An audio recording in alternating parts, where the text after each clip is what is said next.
अस्सलाम वालेकुम मेरे समझदार पाकिस्तानी। मेरा नाम रेहान तारिक है और आप मेरा यूट्यूब चैनल और फेसबुक पेज देख रहे हैं। करोड़ दरूद आका दो जहां नबी मेहरबा मोहम्मद मुस्तफ़ा सल्लल्लाहु अलैहि वसल्लम पर।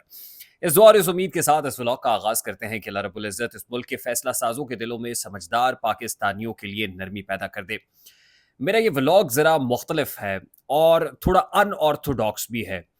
मैं पाकिस्तानी इस्टेब्लिशमेंट, पाकिस्तानी पॉलिटिक्स, पाकिस्तान के पॉलिटिकल स्टेक होल्डर्स से हट के दुनिया के सुपर पावर में आज जो तारीखी दिन है, अमेरिका की बात कर रहा हूँ और अमेरिकी साबिक सदर को जो पहली बार किसी अमेरिकी साबिक सदर को जो कॉन्विक्शन हुई है, उस पर बात करने जा रहा हूँ। मैं तमाम तर डिटेल्स कोशिश करूंगा कि आपके सामने रखूं डोनाल्ड ट्रंप के इस केस से मुतालिक। मेरे इस व्लॉग के बुनियादी तौर पर जो किरदार हैं, मैं आपको बता देता हूं। Number 1 is Donald Trump, number 2 is stormy Daniels, जो उनका फिल्मी नाम है, असल नाम स्टिफनी है। Number 3 is Cohen, number 4 is Melania and number 5 is Ivanka Trump. मेरी ये स्टोरी इन 5 किरदारों के गिर्द घूमती है। सबसे पहले मैं जरा इस्टेब्लिश करूंगा कि डोनाल्ड ट्रंप पे कॉन्विक्शन हुई क्यों है। और ये जो 34 फेलन का मतलब 34 जराइम। Number 1 convicted, number 2 convicted, number 3 convicted. जब ये लाइन लगी ज्यूरर के पास, तो 1 से लेके 34 तक कॉन्विक्शंस पुकारी गई। 1 से लेके 34 तक जराइम बताए गए और उनमें convicted convicted convicted till 34 convicted बताया गया, पुकारा गया।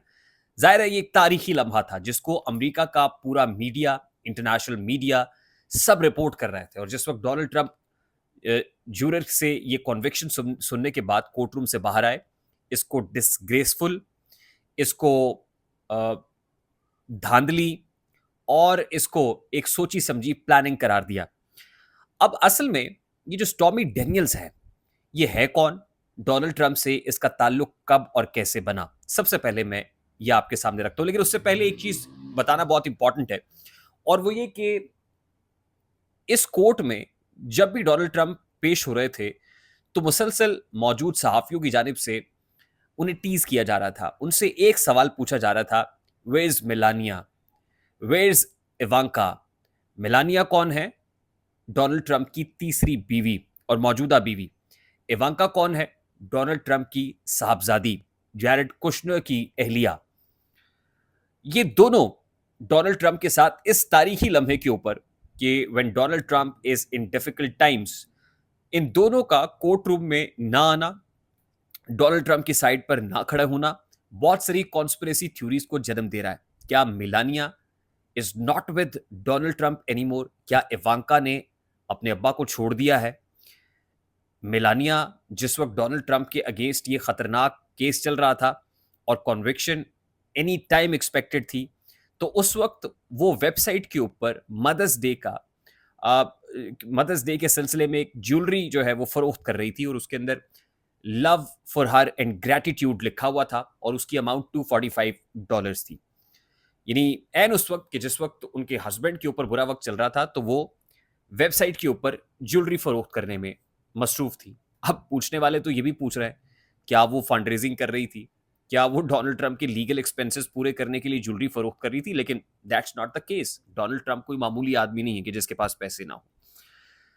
डोनाल्ड ट्रंप के अगेंस्ट असल में इतना जाहिर है ये कोई ग्रेसफुल मोमेंट नहीं है कि एक साबिक सदर के ऊपर एक एडल्ट मूवीज की अदाकारा, पॉर्न स्टार जिसको कहा जाता है, उसके साथ नाजायज ताल्लुकात का केस हो, हश मनी उसका मुंह बंद कराने के लिए उसको पैसे दिए गए हों और आप कॉन्विक्ट साबित भी हो जाए, 34 के 34 जराइम में आपको जुर्म साबित होने पर सजा दे दी जाए। ये जो स्टॉर्मी डैनियल्स हैं, इसका ताल्लुक अमेरिका से, अमेरिका की पैदाइश है। मार्च 79 में ये अमेरिका में पैदा हुई और तारीखें बताती है कि 4 बरस की उम्र में इसके वालिदैन में तलाक हो गई। और जिस तरह इस तरह के माशरों में होता है, जाहिर है वो अकेली आइसोलेशन में पली बढ़ी। और जो मैंने पढ़ा है उसके मुताबिक ज़हीन भी थी, अच्छी यूनिवर्सिटीज़, अच्छे इदारों में भी गई और फिर 2 सब्जेक्ट्स के दरमियान मखमसा भी रहा। या तो वो जानवरों की डॉक्टर बनना चाहती थी या फिर कोई लिखारी बनना चाहती थी, कोई राइटर बनना चाहती थी। या अफसाना निगार बनना चाहती थी। इसी मखमसे के बीच में पता ये चलता है कि 79 में पैदा होने वाली ये बच्ची 4 साल की उम्र में जिसके पेरेंट्स नहीं रहते हैं, वो 96 में अपनी एक दोस्त के साथ अ, एक डांस क्लब में जाती है। स्ट्रिप क्लब जिसको बोलते हैं, वो ऐसा एडल्ट क्लब होता है कि जहाँ पर कुछ एरोटिक परफॉर्मेंसेस, मैं अ, टू बी प्रिसाइज़ मैं उस पे क्या कहूँ, ज़ाहिर है एडल्ट बार्स के अंदर, स्ट्रिप बार के अंदर जहाँ पे एरोटिक परफॉर्मेंसेस होती हैं, रक्स सुरूद की महफ़िल होती हैं, वो 96 में ये वहाँ जाती हैं। ये इस खातून की ज़िंदगी में वो टर्निंग पॉइंट होता है कि जहाँ पे पता चलता है कि उस बार में उस वक़्त को परफॉर्मर्स नहीं आई हैं। मैनेजर के पास जाती है और वो कहती हैं कि she would like to go on the stage और वो परफॉर्म करना चाहेगी। द मोमेंट शी परफॉर्म्ड, ज़ाहिर है उस परफॉर्मेंस के जब मैनेजर बहुत प्रॉब्लम में था, बार में परफॉर्मर नहीं थी, अच्छे खासे तारीख ये बताती पैसे-वैसे मिले। उसके बाद जब पैसे मिले तो फिर मुँह को लग गई। एक जगह परफॉर्म, 2 जगह परफॉर्म, 3 जगह परफॉर्म करते पैसे आना शुरू हुए और स्टॉर्मी डैनियल असल में इसका असल नाम नहीं था, स्टिफ़नी नाम था। और फिर ज़ाहिर है जो एडल्ट मूवीज़ की अदाकाराएँ होती हैं, वो अपना असल नाम छुपा के कोई फ़िल्मी नाम रख लेती हैं। तो स्टिफ़नी ने असल में स्टिफ़नी ग्रेगरी इनका नाम है। अ, इ इसने जो है अपना नाम स्टॉर्मी डैनियल रखा। 96 में जब ये मामला हुआ उसके बाद चलते-चलते 2004 के अंदर एवियन अ, एडल्ट वीडियो नेटवर्क का जो सबसे बड़ा अवार्ड है, वो इस पॉर्न स्टार को दिया जाता है। फिर 2006 आ जाता है। 2005 में इसका जो हस्बैंड है, उसकी डेथ हो जाती है। 2006 में बहुत सारी सेलिब्रिटीज़ को एक मैच में ग़ालिबन गोल्फ़ का टूर्नामेंट होता है। उस टूर्नामेंट की इनॉग्रेशन के अंदर बहुत सारी सेलिब्रिटीज़ को बुलाया जाता है, तो उसमें कुछ पॉर्न मूवीज़ की जो सेलिब्रिटीज़ हैं, वो भी होती हैं। वहाँ पे एक ऐसा कैरेक्टर कि जो रियल एस्टेट दुनिया का बहुत बड़ा कैरेक्टर होता है, टीवी शोज़ का बहुत बड़ा कैरेक्टर होता है, जिसका नाम डोनाल्ड ट्रंप है। डोनाल्ड ट्रंप का सियासत से दूर-दूर तक ताल्लुक कोई नहीं। वो भी वहाँ पे जाता है, उसकी नज़र इस टॉमी डैनियल पे पड़ती है and the very moment he he tries to follow her और पीछा करते-करते इस खातून तक पहुँच जाता है। यहाँ से इन नाजायज़ ताल्लुकात का की शुरुआत होती है और दिस इज़ द मोमेंट कि जब अ, मेलानिया ट्रंप जो डोनाल्ड ट्रंप की तीसरी बीवी है, वो एक 4 महीने पहले ही एक बच्चे की माँ बनती है। खैर and this story goes on और उसके बाद अल्टीमेटली बहुत सारी ऐसी एडल्ट मूवीज़ की जो स्टार्स होती हैं, ये कोई पहली खातून नहीं है, स्टॉर्मी डैनियल जिसने डोनाल्ड ट्रंप के ऊपर ये इल्ज़ाम लगाया हो, बल्कि बहुत सारी खवातीन इस तरह के इल्ज़ामात लगाती हैं।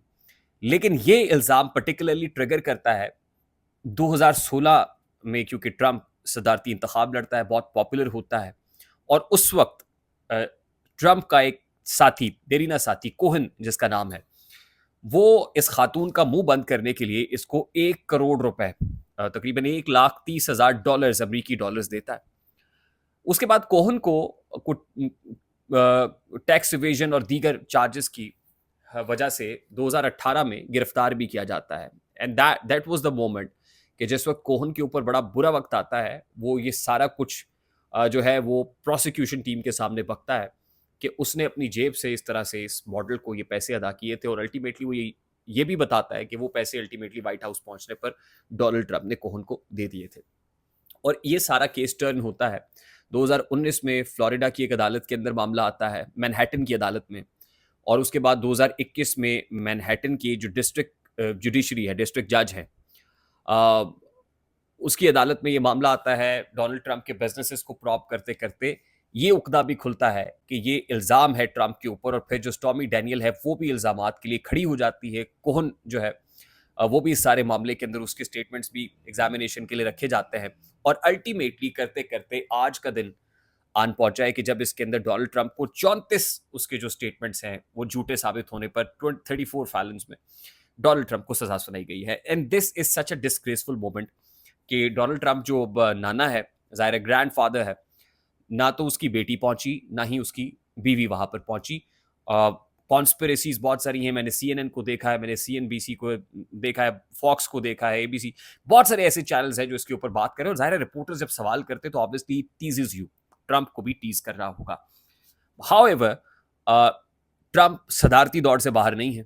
6 हफ्ते के अंदर अंदर रिपब्लिकन्स को अपना प्रेसिडेंशियल कैंडिडेट नॉमिनेट करना है। लाइकली डोनाल्ड ट्रंप होंगे और अल्टीमेटली 11 जुलाई को सेंटेंस सुनाई जाएगी and let's see what happens next. क्या ट्रंप वाकई इतने पॉपुलर होते हैं कि आवाम उनको मुंतखब करती है, या फिर इस्टेब्लिशमेंट अपना काम करने में कामयाब हो जाती है। व्लॉग क्योंकि लंबा हो रहा है, आई जस्ट वांटेड, मैं फरमाइश थी, मैं चाहता था कि ये तमाम तर बैकग्राउंड और स्टोरी आपके सामने रखूं। आई होप पहुंची होगी, अगर पहुंच जाए तो वीडियो को लाइक और शेयर करना मत भूलिएगा।